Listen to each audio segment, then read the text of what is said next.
আজকের রাত্রি বেলা আপনি আপনার বিছানার মধ্যে থাকবেন না। আজকের রাত্রিটা শুধুমাত্র আজকের রাত্রি আপনি আপনার নিজস্ব বিছানাকে ত্যাগ করে আপনি অন্যত্র আজকের রাত্রিটা যাপন করবেন। কারণ কাফেররা ষড়যন্ত্র করতেছে, চক্রান্ত করতেছে। আবু জেহেল, আবু লাহাবেরা ষড়যন্ত্র করতেছে আপনাকে দুনিয়ার থেকে বিদায় করে দেওয়ার জন্য। আল্লাহ বলেন, যারা নবীকে নিয়ে ষড়যন্ত্র করতেছে, নবীকে বিদায় করে দেওয়ার জন্য, দুনিয়ার থেকে বিদায় করে পরকালের জন্য পাঠায় দেওয়ার চিন্তা করে, আমার আল্লাহ বলেন, আমি আল্লাহ আমার নবীর ইজ্জত সম্মান বাড়ায়া আমি আল্লাহ আমার নবীকে উর্দু ভ্রমণ সফর করাবো। কাফেররা ষড়যন্ত্র করতেছে আজকের রাতে নবীকে হত্যা করবে, আর আল্লাহ জিবরাইলের মাধ্যমে জানাই দিয়েছে, নবী আজকের রাতে আপনি আপনার ঘরে থাকবেন না, অন্যত্র বিছানা ত্যাগ করে অন্য জায়গায় থাকবেন। বুঝাইতে পারছি? কারণ আল্লাহ ইচ্ছা করলে নবীর ঘরে রাখতেই হেফাজত করতে পারতেন, ঠিক না বেঠে? আল্লাহর এই ক্ষমতা আসেনি না নাই? এরপরও কেন নবীকে আল্লাহ এই কাজটুকুন করেছেন, এখানে বিস্তারিত আলোচনার অবকাশ নাই। নবীকে যখন এই কথা বললেন, নবীজি তখন নবীজির ঘর ত্যাগ করে সেখান থেকে অবস্থান করে নবী আসলেন নবীজির চাচাতো বোন উম্মে হানি ইবনে আবু তালিব।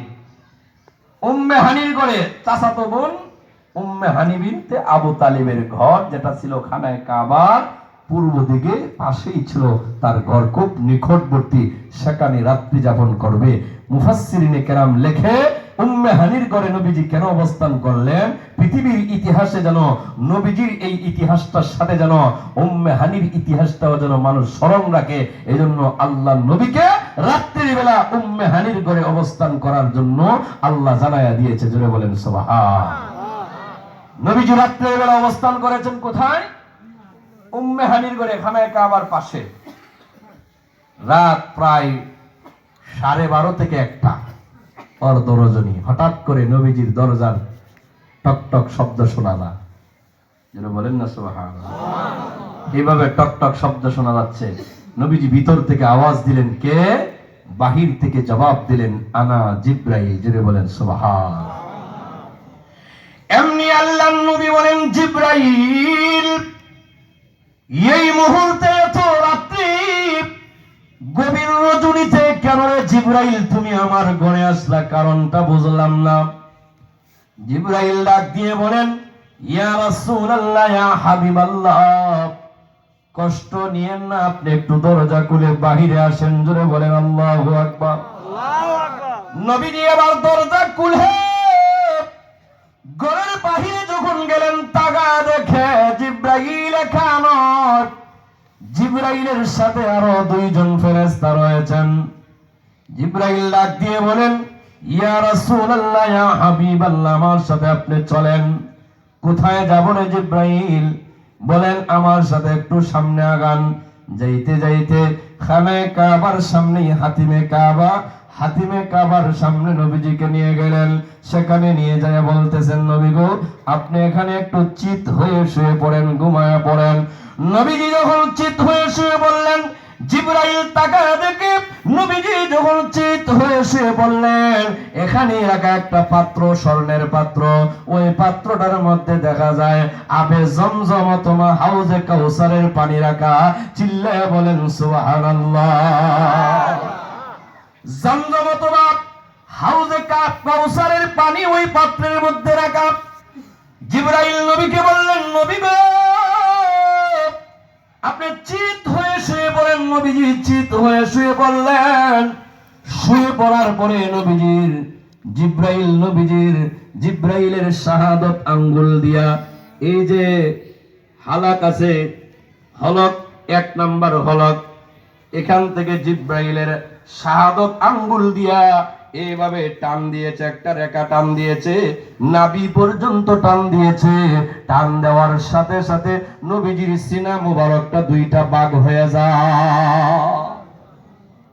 এটাকে বলে শক্ত সদর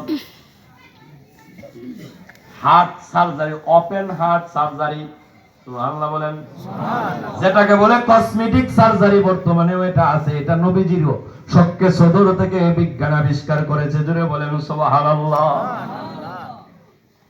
জিবরাইল আবার নবীজির শরীরে এই সিনা মুবারকটা দুইটা ভাগ হয়ে গেছেন। দুইটা ভাগ হয়ে যাওয়ার পরে ভিতরে জিবরাইলের হাত প্রবেশ করাইছে। হাত প্রবেশ করে নবীজির ভিতরে থেকে হাত বের করেছেন। আল্লাহু আকবার বলেন, জোরে বলেন আল্লাহু আকবার। বের করে পাশে রাখাই স্বর্ণের পাত্রের ভিতরে দিলেন। এখানে জিবরাইল ভালোভাবে নবীজির হাতটা এভাবে ধৌত করলেন। আল্লাহু আকবার, আরো জোরে বলেন। ধৌত করিয়া জিবরাইল আবার নবীজির এই ভিতরে আবার প্রবেশ করায়া দিলেন। প্রবেশ করানোর পরে জিবরাইল তার হাত দিয়ে এইভাবে নবীজির চেহারা সিনার মধ্যে এভাবে চাপ দিলেন। চাপ দেওয়ার সাথে সাথে নবীজির সিনা মুবারকটা আগের মতো ফিট হয়ে গেছে। কোনো দাগ নাই, কোনো চিহ্ন নাই। চিল্লে বলেন সুবহানাল্লাহ। এত সুন্দর করে লেগে গেছে, মানে এখানে যে ফাটছে এর কোনো প্রমাণ নাই।